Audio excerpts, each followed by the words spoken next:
À une époque où même c'était relou de rapper, tu sais, c'était pas trop à la mode d'être un rappeur avant, tu vois. Ouais, c'est vrai. On se foutait de ta gueule, il y a des mecs qui montaient, il y a des mecs qui montaient sur scène, après ils se faisaient tellement vanner qu'ils remontaient plus. Hein.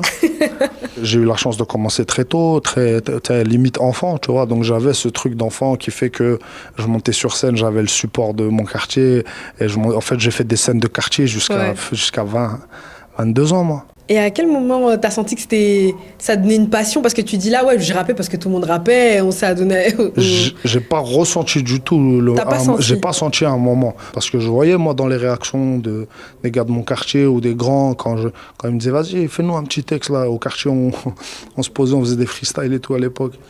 Et je voyais que les gens, ils étaient réactifs à ce que je faisais, tu vois, et que ça ressemblait pas à rien, en fait, tu vois, ça commençait à ressembler à quelque chose. Et à l'âge de 18-19 ans, j'ai décidé de commencer à me prendre en main, à louer des studios, à commencer à aller poser des morceaux, à me